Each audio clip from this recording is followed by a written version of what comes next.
எல்லாருக்கும் வணக்கம். நாங்க இந்த வீடியோல பார்க்க போறது பாலக்கீரை கறி எப்படி செய்யறது தான் பார்க்க போறோம். இந்த ஒரு கறி மாத்திரமே இந்த சோத்துக்கு போதும், வேற எந்த கறியும் தேவையில்லை அப்படி என்று சின்னவங்களும் பெரியவங்களும் விரும்பி சாப்பிடக்கூடிய டேஸ்ட்ல சுவையில எப்படி இலகுவாக இந்த கறியை செய்யறது தான் இந்த வீடியோல நாங்க பார்க்க போறோம். வாங்க வீடியோக்குள்ள போகலாம்.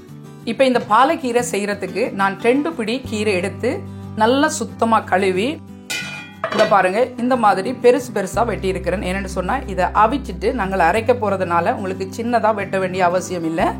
இந்த பாலக்கீரை எப்படி இருக்கும்னா இந்த மாதிரி இருக்கும். இதுல நிறைய மண் இருக்கும். நல்லா துப்புரவா கழுவிட்டு வெட்டி எடுத்து வச்சுக்கோங்க. இப்ப நான் ஆல்ரெடி எல்லாத்தையும் வெட்டி கழுவி எடுத்து வச்சிருக்கிறேன். இப்ப இதுல என்னென்ன எல்லாம் சேர்த்து நாங்க இப்படியே அவிய வைக்க போறோம்ன்றதான் இப்ப பார்க்க போறோம். அடுத்ததா இப்ப இதுல நாங்க முதல்ல உப்பு சேர்த்துக்க போறோம். இப்ப இதுல உப்பு ஒரு இதே மாதிரி நிரம்பி 1 டீஸ்பூன் அளவுக்கு உப்பு சேர்த்துக்கங்க. சேர்த்துட்டு இதுல காரத்துக்கு ஏற்ப உங்களுக்கு எவ்வளவு காரம் தேவையோ அதுக்கேற்ற மாதிரி பச்சை மிளகாய் சேர்த்துக்கலாம். இதுல நான் 1 பச்சை மிளகாய் தான் சேர்த்துக்கிறேன். இது கொஞ்சம் காரமான பச்சை மிளகான்றதுனால எங்களோட வீட்டில் யாரும் அதிகமாக காரம் சாப்பிட மாட்டாங்க, உரைப்பு சாப்பிட மாட்டாங்க. அதனால 1 பச்சை மிளகாய் போட்டுக்கிறேன். அதோட 2 பூண்டு, முழு பூண்டா போட்டுக்கலாம். என்னென்னா அவிஞ்ச பிறகு அரைக்கிறதுனால ஒரு பாதி வெங்காயம், அதாவது பெரிய வெங்காயத்துல பாதி வெங்காயத்தை இது போல பெருசு பெருசா வெட்டிட்டு அதையும் இதோட சேர்த்துக்கங்க.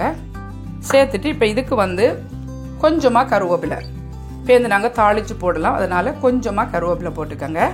போட்டுட்டு இப்ப இதுக்கு ஒரு அரை கப் அளவுக்கு தண்ணி சேர்த்துக்கங்க. என்னன்னு சொன்னா கீரை அவியும் போது தண்ணி அதோட கூட வரும்.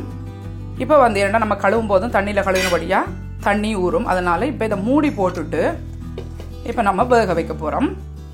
இப்ப அடுப்பு ஆன் பண்ணிட்டு இப்ப இதை தூக்கி அடுப்புல வச்சிருங்க. நெருப்பு மீடியமா வச்சுக்கோங்க. இது அவியறதுக்கு உங்களுக்கு 7ல இருந்து 10 நிமிஷம் எடுக்கும்.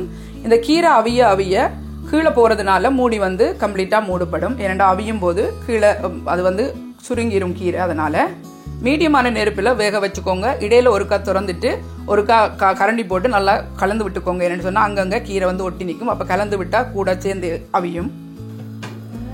இப்ப பாருங்க, நிறைய இருந்த கீரை இவ்வளவா குறைஞ்சிருக்குது. இப்ப இது ஒருக்க நல்லா கிளறி விட்டுக்கோங்க. அப்பதான் இந்த வெங்காயம் பூண்டெல்லாம் சேர்ந்தே வேகும்.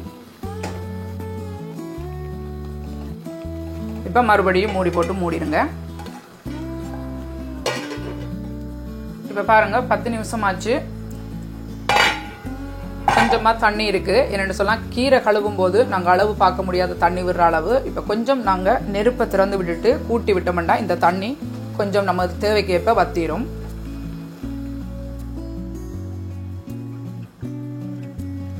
இப்ப பாருங்க, இந்த அளவுக்கு தண்ணி வத்தினா போதும். ஏன்னா அரைக்கிறதுக்கு கொஞ்சம் தண்ணி தேவை. அதனால இந்த அளவுக்கு நீங்க நிப்பாட்டி விட்டுருங்க அடுப்பை. இது நாங்க இப்ப பிளெண்டர்லயோ அல்லது மிக்சிலயோ போட்டு அரைக்க போறோம். அதனால அது அரைக்கிறதுக்கு அளவா இது ஆறுற வரைக்கும் கொஞ்ச நேரம் வெயிட் பண்ணுங்க. இப்ப கீரை நல்லா ஆறிட்டு இப்ப இதை அரைக்கிற பாத்திரத்துல சேர்த்துடலாம். நான் இன்றைக்கு பிளெண்டர்ல தான் அரைக்க போறேன். நீங்க மிக்சியில கூட அரைச்சு கொள்ளலாம் நான் சொன்னபடி. இப்ப இது கூட 3/4 கப் அளவுக்கு துருவின தேங்காய் பூ சேர்த்துக்கிறேன்.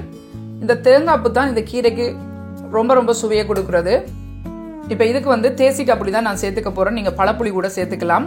இப்ப இது பெரிய தேசிக்காய் இருக்கிறபடினால நான் முதல்ல பாதி தேசிக்காய் விடுறேன். பேருந்து நாங்க சுவையை பார்த்துட்டு தேவையா இல்லையான்றதை நம்ம சேர்த்துக்கலாம். அல்லது அப்படியே நம்ம இதே போதுமண்டு விட்டுலாம். இப்ப பழப்புளியா இருந்தா உங்களுக்கு ஒரு 10 கிராம் அளவுக்கு சேர்த்துக்கலாம்.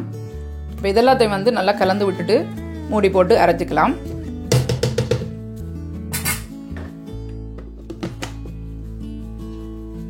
இப்ப கீரை அவிச்ச பாத்திரத்தை கழுவிட்டு இப்ப இதுல கொஞ்சம் தாளிச்சுக்கலாம். அதுக்கு 2 மேசக்கரண்டி அளவுக்கு எண்ணெய் சேர்த்துக்கிறேன்.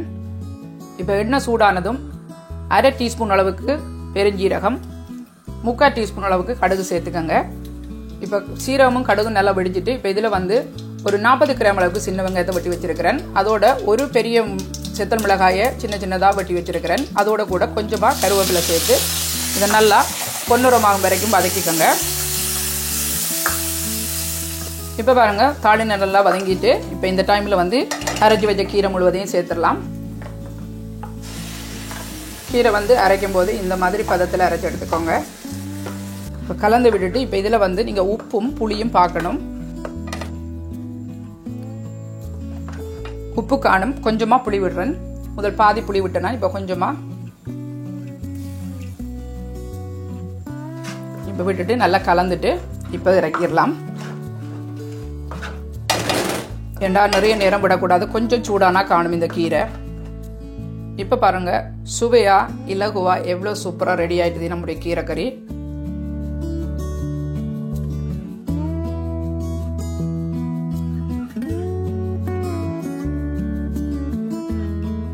என்ன நண்பர்களே, அருமையான சுவையில இலகுவான முறையில எப்படி கீரைக்கறி செய்யறேன்னு இந்த வீடியோல நீங்க பாத்துருக்கீங்க. இந்த கீரைக்கறியை இப்படியே உங்க வீட்டுல செஞ்சு கொடுத்து பாருங்க.